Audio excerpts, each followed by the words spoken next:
Buenos días compañeros, nosotros somos el equipo número 3 y el tema a exponer es la cinética enzimática como método para comprender el mecanismo. En esta ocasión, el apoyo será Muñoz Gilbao Martín Eduardo y las expositoras Garibaldi Cortés Beatriz y su servidora Guerrero Valencia Silvia Lisbeth. En cuanto a los demás integrantes del equipo, tenemos a Chávez Martínez, Arely Josefina, Guerrero González Olgeri, López Delgado Getsemaní y Rangel García Perla Clarisa. Los bioquímicos utilizan diversos métodos para estudiar el mecanismo de acción en las enzimas purificadas. Uno de los métodos más antiguos para estudiar estos mecanismos de reacción enzimáticos utiliza una disciplina conocida como cinética enzimática, la cual se basa en la determinación de la velocidad de una reacción y del modo en que ésta va cambiando en respuesta a los cambios de los parámetros experimentales. La concentración de sustrato afecta a la velocidad de las reacciones catalizadas por enzimas. En la siguiente imagen se encuentra representada el efecto de la concentración de sustrato sobre la velocidad inicial de una reacción catalizada por una enzima. Asimismo, podemos observar tres cosas: que a bajas concentraciones de sustrato, la velocidad inicial incrementa casi linealmente con el incremento de la concentración de sustrato. Mientras tanto, que a mayores concentraciones de sustrato, los incrementos de la velocidad inicial se hacen menores, mientras que la concentración de sustrato aumenta. Y como último punto, tenemos que se alcanza un punto más allá del cual se dan incrementos muy pequeños de la velocidad inicial a medida en que aumenta la concentración de sustrato, creándose así una meseta, la cual se le designa como la velocidad máxima y la podemos ver representada en la imagen como una línea punteada. Para poder explicar este comportamiento cinético, Leonard Michelies y Maud Menten proponen en 1913 la más conocida como teoría general de la acción enzimática, la cual se basa en el siguiente mecanismo. Tenemos como punto número 1 que la enzima se combina reversiblemente con un sustrato para formar así un complejo enzima-sustrato. En la ecuación lo podemos ver representada de una manera más clara.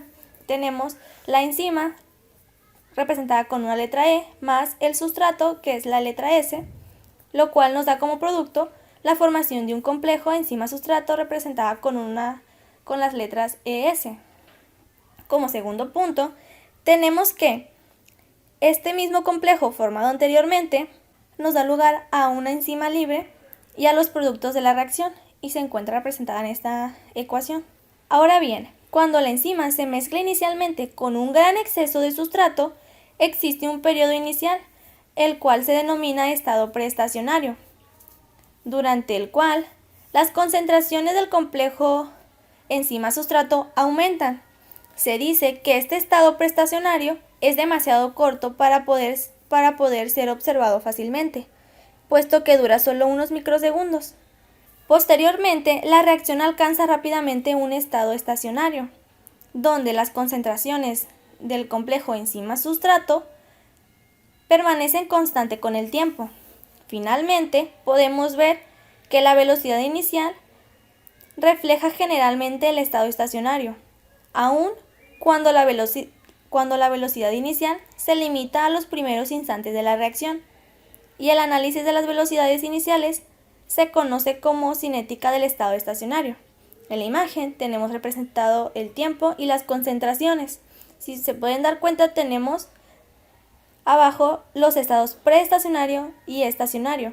El preestacionario se encuentra señalado con un corchete mucho más pequeño, puesto como ya lo mencioné antes, dura solamente unos microsegundos, mientras que el estado estacionario es un poco más largo. La relación entre las concentraciones de sustrato y la velocidad de reacción enzimática se pueden expresar cuantitativamente. Para este punto nosotros tenemos que tener muy bien claro los siguientes términos: concentración de sustrato, que se representa con una S entre corchetes, la velocidad inicial, V sub 0, la velocidad máxima, V max, complejo enzima-sustrato, que se representa con una ES, concentración de enzima, que es una E entre corchetes, el producto de la reacción, que se representa con una P, y los términos nuevos, que serán constante de Michels, que se representa con una KM, y la concentración total de la enzima, que se representa con una ET. Ahora bien, la curva que representa la relación entre la concentración de sustrato y la velocidad inicial tienen la misma forma general para la mayoría de las enzimas. Por lo tanto, se puede expresar algebraicamente mediante la ecuación de Michels-Menter. Estos investigadores dedujeron dicha ecuación a partir de sus hipótesis básicas, donde se decía que el paso limitante de la velocidad en las reacciones enzimáticas es la descomposición del complejo enzima-sustrato para poder formar el producto y la enzima libre. A continuación, se muestra la ecuación de Michels-Menter, donde se dice que la velocidad inicial es igual a la velocidad máxima por la concentración de sustrato sobre la constante de Michels más la concentración de sustrato. A continuación, les voy a explicar los pasos para determinar dicha ecuación. También tenemos que tener muy bien en claro que todos los términos que mencioné anteriormente se pueden medir fácilmente de manera experimental. Pasos para plantear la ecuación de Michels-Menter. Como primer paso, tenemos que las velocidades de formación y descomposición del complejo enzima-sustrato se encuentran determinadas por las constantes de velocidad K1 y K-1 más K2, las cuales traen consigo las siguientes expresiones.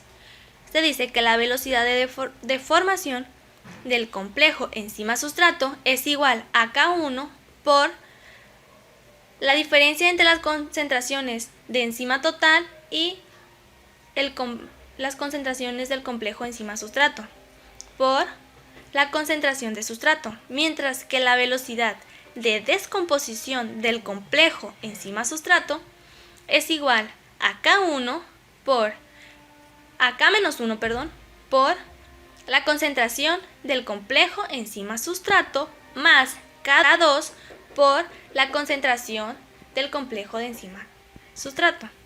Como paso número 2, tenemos que la velocidad de formación es igual a la velocidad de descomposición. A esto se le llama como hipótesis del estado estacionario. Entonces, podemos decir que las expresiones de las ecuaciones en el paso anterior se pueden igualarse en el estado estacionario, lo cual nos daría la siguiente expresión. Como paso número 3, realizaremos una serie de pasos algebraicos para poder resolver la ecuación según la concentración del complejo enzima-sustrato. Como primer paso, vamos a efectuar una multiplicación de la parte izquierda de la igualdad y se simplificará a la derecha, dando como consiguiente la siguiente ecuación.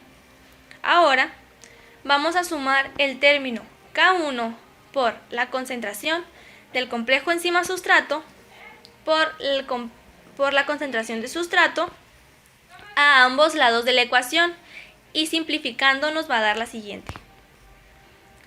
Ahora despejaremos la concentración del complejo enzima-sustrato y nos va a dar la siguiente ecuación. Podemos notar que en esta última ecuación se puede simplificar aún más, de tal forma que se combinen todas las constantes de la velocidad en una sola expresión, y nos da la siguiente ecuación. Ahora, de esta ecuación vamos a ponerle atención al término que se encuentra abajo en la división, que es K2 más K-1 sobre K1. A este término se le conoce como la constante de Michels. Ahora, lo que vamos a hacer es, en vez de colocar este término, vamos a poner Km, puesto que se refiere a la constante de Michels, de Michels, y quedaría de la siguiente manera. Ahora, como paso número 4, colocaremos la ecuación en función de la velocidad inicial, donde K2 por la concentración de enzima total es igual a la velocidad máxima. Y nos quedaría de la siguiente manera. Ahora, dado que la velocidad máxima se obtiene cuando una enzima está saturada, es decir, cuando las concentraciones del complejo enzima-sustrato son iguales a las concentraciones de enzima total, la V máxima se puede definir como K2 por la concentración de enzima total y nos dará la siguiente ecuación. Ahora, esta ecuación es la ecuación de Michels-Menten. Esta ecuación, donde la ecuación de la velocidad de una reacción catalizada enzimáticamente con un sustrato. Ahora, esta es una definición de la relación cuantitativa entre la velocidad inicial, la velocidad máxima y la concentración inicial de sustrato. Todos estos se encuentran relacionados a través de la constante de Michels.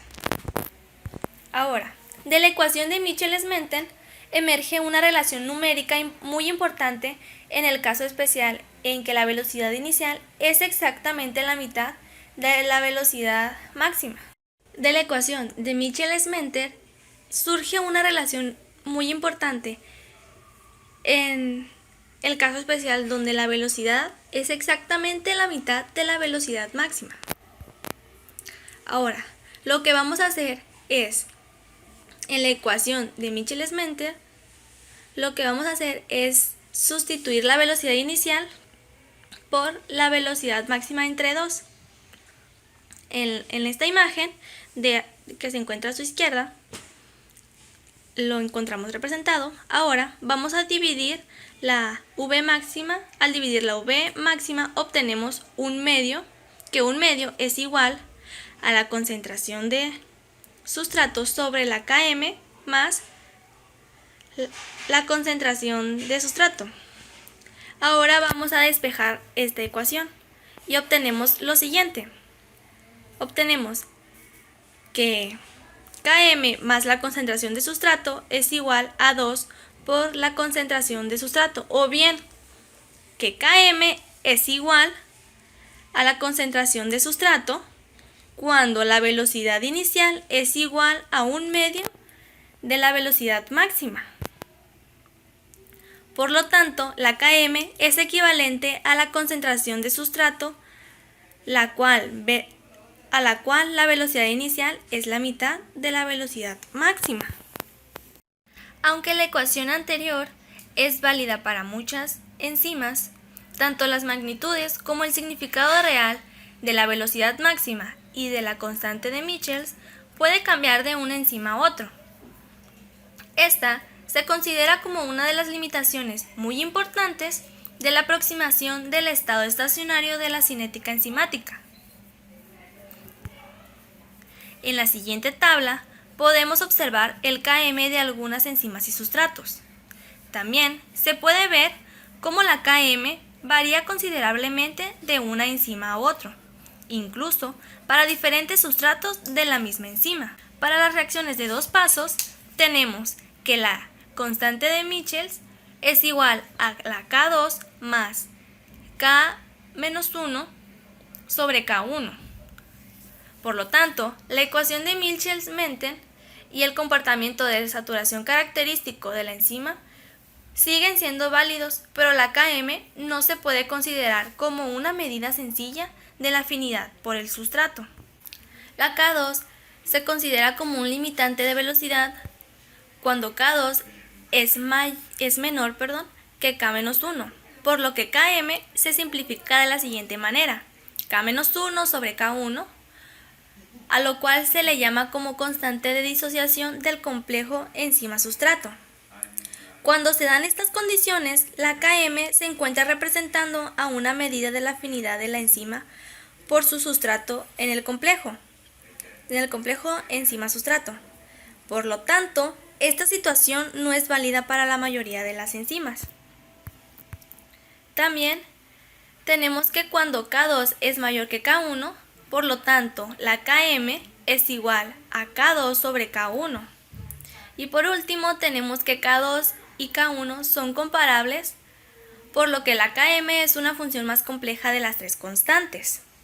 La ecuación de Michel-Menter y el comportamiento de la saturación característica de la enzima siguen siendo válidos. Sin embargo, la Km no se puede considerar como una medida sencilla de la afinidad por el sustrato, siendo aún más comunes los casos donde las reacciones transcurren a través de múltiples pasos después de la formación del complejo enzima-sustrato. En estas condiciones, Km suele ser una función muy compleja de muchas constantes de velocidad. Por lo tanto, es importante o bien es más útil definir una constante de velocidad un poco más general, y la tenemos a continuación. Entonces, si hay varios pasos en la reacción y uno de ellos es un limitante, esta constante es equivalente a la constante de velocidad del paso limitante. Ahora bien, es importante mencionar que la constante kCat es una constante de velocidad de primer orden, con unidades de tiempo inversos, y la cual recibe también el nombre de número de recambio.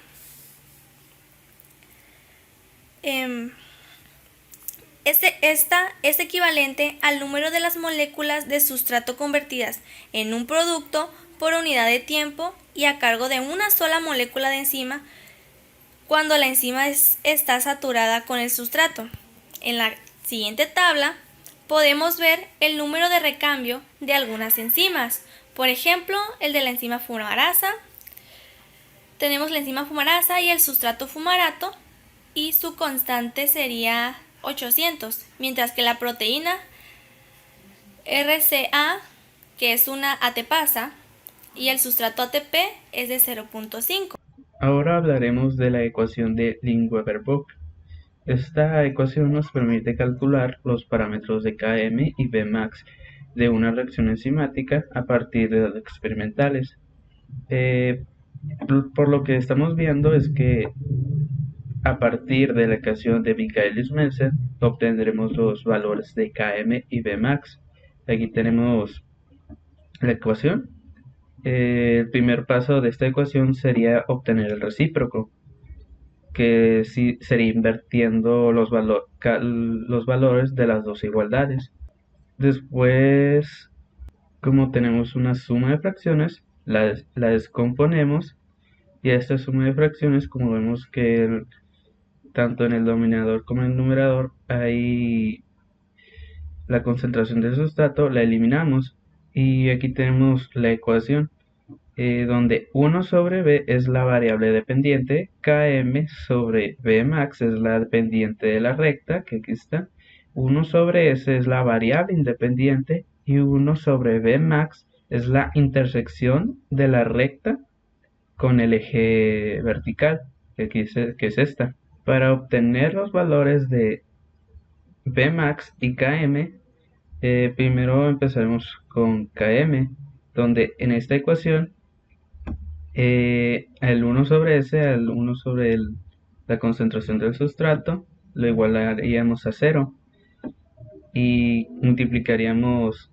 Km por Ks y nos quedaría 0, o sea, nos quedaría 1 sobre B igual a 1 sobre Vmax, donde solo nos bastaría dividir 1 sobre Vmax para obtener Vmax.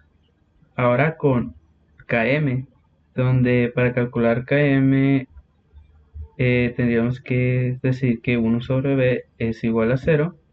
Luego despejaríamos 1 sobre Vmax, que nos quedaría restando, y luego despejaríamos Km sobre Vmax, que pasaría dividiendo, que nos quedaría, que resultaría una eliminación de Vmax con Vmax, donde nos quedaría menos 1 sobre Km igual a 1 entre la concentración del sustrato, donde ya solo tendríamos que dividir el menos 1 sobre este signo, lo tendríamos que pasar a otro y dividir para obtener el Km. Seguimos con la comparación de mecanismos y eficiencias catálicas para ver los parámetros cinéticos, y que son Kcat y Km. Vemos que estos dos parámetros son útiles para para el estudio y comparación de diversas enzimas, tanto así como sus mecanismos de reacción. Son sencillos como si son complejos. Lo que vemos es que en cada enzima tiene de los valores de kcat y km se ven reflejados en el ambiente celular y en la concentración del mismo sustrato, que normalmente se encuentra en el vivo por la enzima y la química que tienen la relación de la reacción catalizada. Estos dos parámetros también nos permiten evaluar la eficiencia cinética de las enzimas, pero para este fin no es suficiente cada uno de los dos parámetros por sí solos. Estas dos enzimas pueden ser catalizadas por reacciones diferentes que pueden tener la misma el kcat, pero no obstante las velocidades de reacción son muy diferentes, ya que los incrementos de velocidad producidos por las enzimas pueden variar demasiado. Y tenemos que la mejor manera de comparar las eficiencias catalíticas de diferentes enzimas o el recambio de diferentes sustratos por el mismo enzimas es mediante la comparación de la relación de kcat entre km para dos reacciones. Y este parámetro es conocido a veces como constante de especificidad.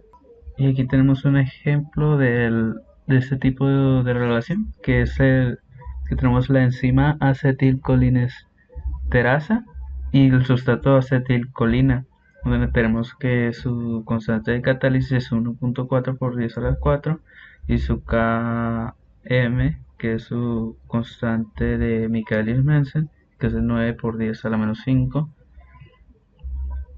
y vemos que su relación es la de 1.6 por 10 a la 8. Bueno, continuando con lo que ha explicado mi compañera, el siguiente subtema es muchos enzimas catalizan reacciones en las que intervienen dos o más sustratos. Los enzimas son catalizadores específicos. Esto quiere decir que la enzima catalizada es de un solo tipo de reacción. En muchas reacciones enzimáticas se puede fijar en la enzima dos o más sustratos diferentes que van a participar en la reacción. Un ejemplo de este viene siendo la reacción catalizada por la hexoquinasa, que la hexoquinasa es la primera reacción de la vía glucolítica, que es donde la fosforilización de la glucosa a glucosa 6-fosfato con el consumo de una molécula de ATP. Como nosotros podemos ver en la imagen, ATP y glucosa vienen siendo nuestros sustratos y ADP y glucosa 6-fosfato son nuestros productos. Las velocidades de estas reacciones bisustratos se pueden analizar según el método de Michaelis-Menten. Esta constante de Michaelis-Menten es muy importante porque es un parámetro cinético y la constante de Km, que es la concentración de sustrato, nos puede ayudar a saber la velocidad de la reacción, ya que va a ser la mitad de la velocidad máxima. Las reacciones enzimáticas en las que hay dos sustratos implican normalmente la transferencia de un átomo o un grupo funcional. Esta puede transcurrir por una o varias rutas diferentes. Aquí en la imagen nosotros podemos ver que es una reacción enzimática con formación de un complejo ternario y se puede hacer de dos maneras, ya sea al azar o ordenada. Al azar quiere decir que no importa por qué lado empiece. Puede ser el sustrato 1 o el sustrato 2. La enzima se puede hacer un complejo sustrato 1 y formar el complejo ternario, obtener nuestros productos, o podemos empezar por aquí, hacer un complejo enzima sustrato 2, tener nuestro complejo ternario y obtener nuestros productos. De la forma ordenada, ahí tenemos que empezar siempre por el sustrato 1. Vamos a empezar con el sustrato 1, vamos a tener nuestro complejo sustrato enzima y va a entrar el sustrato 2 para que nosotros podamos formar nuestro complejo ternario y obtener nuestros productos. En otros casos no se forma complejo ternario. Cuando el primer sustrato se convierte en producto, se disocia antes que se una al segundo sustrato. Lo que va a pasar aquí es que cuando no se va a formar un compuesto ternario, vamos a necesitar tener el mecanismo de ping-pong o de doble desplazamiento. Aquí tenemos nuestra reacción, que viene siendo nuestro enzima, sustrato 1. Vamos a formar un complejo enzima sustrato 1. Obtenemos nuestro producto retiramos el producto 1, es cuando va a poder entrar el sustrato 2. Entra el sustrato 2, se une con la enzima, forma su complejo enzima-sustrato 2 y obtiene su producto. ¿Qué quiere decir esto? Que el mecanismo de ping-pong se refiere a que va a entrar el sustrato 1, vamos a tener nuestro producto, sale el producto 1, entra el sustrato 2 y obtenemos nuestro producto. Eso es el mecanismo de ping-pong. La cinética del estado estacionario nos va a poder ayudar a distinguir entre estas dos posibilidades.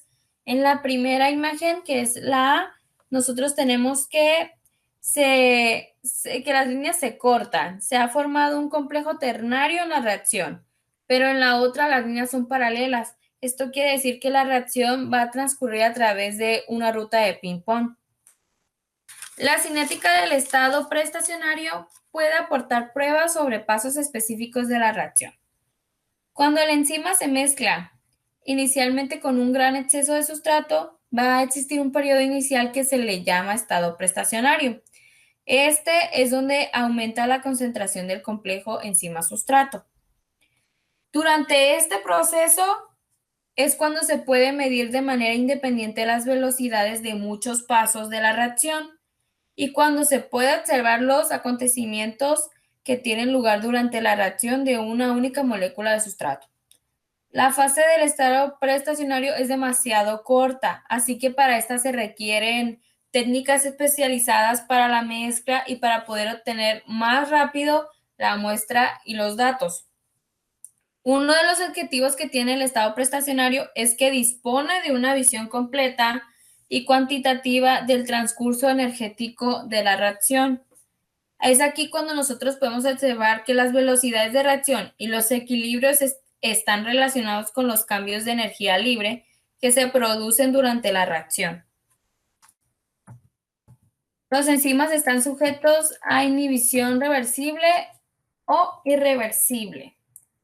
Los inhibidores enzimáticos son moléculas que interfieren en la catálisis. Pueden detener las reacciones enzimáticas. Hay dos amplias clases de inhibidores enzimáticos, que son los reversibles o irreversibles. El tipo reversible son aquellos que se van a poder unir a la enzima de forma no covalente, dando esto lugar a diferentes tipos de inhibidores, ya sea que se pueda unir a la enzima, que se pueda unir al complejo de la enzima del sustrato o a ambos. Uno de los tipos de inhibiciones reversibles es la inhibición competitiva. La inhibición competitiva se puede analizar cuantitativamente mediante la cinética del estado estacionario con la ecuación de Michaelis-Menten. Nosotros podemos ver en la imagen, en la parte de abajo, aquí, que lo que sucede en este proceso de inhibición es que la inhibición competitiva se va a unir en el sitio activo de la enzima, dejando el sustrato bloqueado. No se va a poder unir el sustrato a la enzima. La inhibición competitiva es completamente reversible, ocupa temporalmente el sitio activo de la enzima, como ya lo hemos explicado aquí, que es lo que pasa con nuestra inhibición competitiva, que le va a quitar el lugar al sustrato, dejándolo bloqueado. Y la inhibición competitiva se va a utilizar en terapia médica para tratar pacientes que han ingerido metanol, un disolvente que se va a utilizar como anticongelante. También hay otros tipos de inhibidores reversibles, como es el inhibidor acompetitivo y mixto. El inhibidor no competitivo o acompetitivo, este se puede unir a cualquier parte de la enzima. No necesariamente tiene que ser en el sitio activo, puede ser cualquier parte, se une en diferentes lados del sitio activo, dejando que así que el sustrato se pueda unir a la enzima, pero de todas formas la reacción va a estar bloqueada.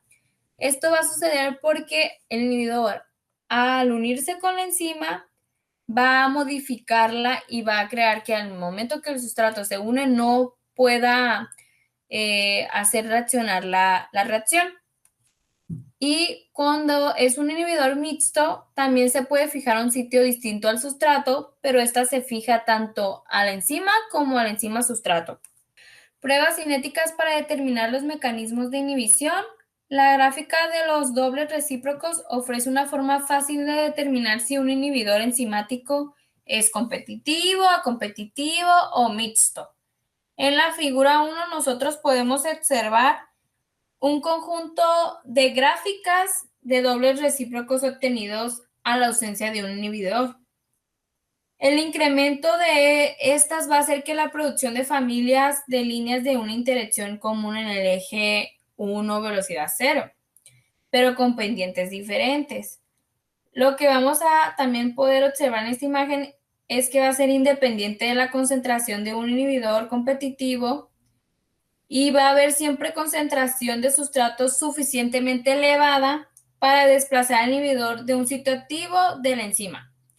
Y en la imagen 2 y en la imagen 3, estas van a tener representaciones similares de los datos de velocidad entre las familias, pero los cambios que vamos a observar es que el eje va a cambiar en la velocidad máxima como en su concentración de sustrato. La inhibición irreversible se va a unir de manera covalente. Esta destruye un grupo funcional de la enzima que es esencial para su actividad o forma una asociación no covalente muy estable. Lo que pasa aquí es que se une permanentemente con grupos funcionales en el sitio activo y va a también sufrir una desnaturalización por completo la proteína, de modo que su estructura terciaria no se puede restablecer. Un caso muy especial de inhibidores irreversibles son los inactivadores suicidas. Estos compuestos son relativamente poco reactivos hasta que se unen al sitio activo de una enzima específica. A estos también se les llaman inactivadores basados en el mecanismo porque utilizan un mecanismo de reacción enzimático normal para inactivar la enzima. Ahora seguiremos con la explicación de la actividad enzimática que depende del pH. Aquí dice que todas las enzimas tienen un pH óptimo, un margen de pH en el que presentan su máxima actividad. A los valores superiores e inferiores a la actividad disminuye. Esto se refiere a que todas las enzimas tienen un pH mínimo y un pH máximo donde la actividad óptima, que es la del medio, es la más esencial, y la actividad máxima y mínima es donde disminuye su actividad. Algunas cadenas laterales de aminoácidos pueden actuar como ácidos o bases débiles. Como ya habíamos visto en el capítulo de los aminoácidos pueden actuar como ácidos o bases débiles dependiendo de sus cadenas laterales, sus grupos aminos y sus grupos carboxilos. Estas dependen del mantenimiento del cierto grado del estado de ionización, y lo que ocurre en otras proteínas, que es que en algunas cadenas laterales ionizadas juegan el papel esencial que lleva a la interacción que mantiene la estructura de la proteína.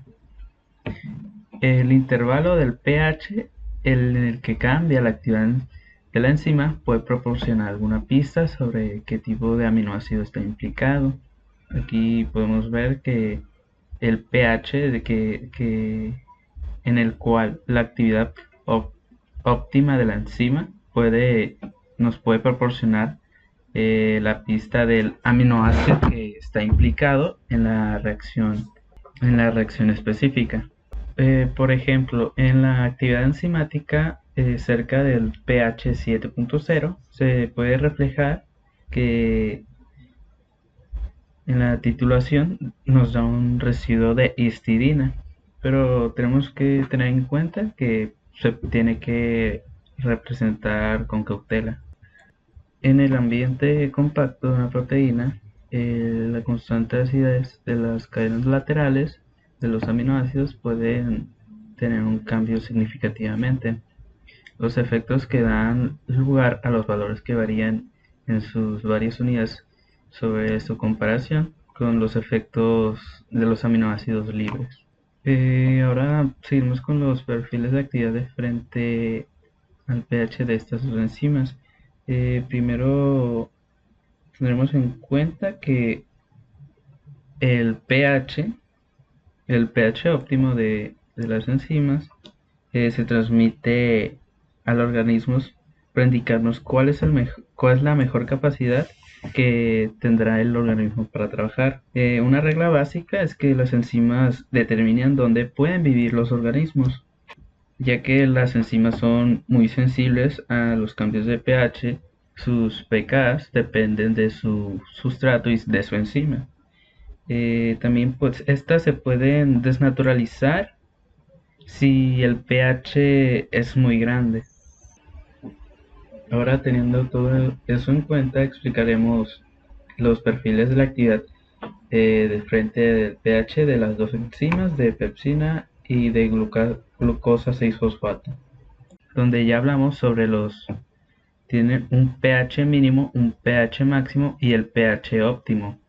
El primero que veremos es el de la pepsina, que se encuentran generalmente en el estómago, en la digestión del estómago, y donde dice que su pH óptimo es de 1.6, donde aquí nos da claramente que el aumento de la disminución del pH en la relación al pH óptimo va a provocar una disminución de la velocidad de la reacción, y eso es lo que estamos viendo aquí, que donde tenemos la velocidad, el máximo de la velocidad es el pH óptimo que puede obtener la pepsina a un pH de 1.6, y el aumento de este pH hace que la velocidad disminuya, y disminuyendo su actividad enzimática. Lo mismo ocurre con la glucosa 6-fosfata, que son hepatocitos, que son células del hígado, donde vemos que su pH óptimo es de 7.8, y pues ocurre prácticamente lo mismo que en el aumento del pH. Esta provocará que el pH óptimo hará que disminuya y también la velocidad de la reacción.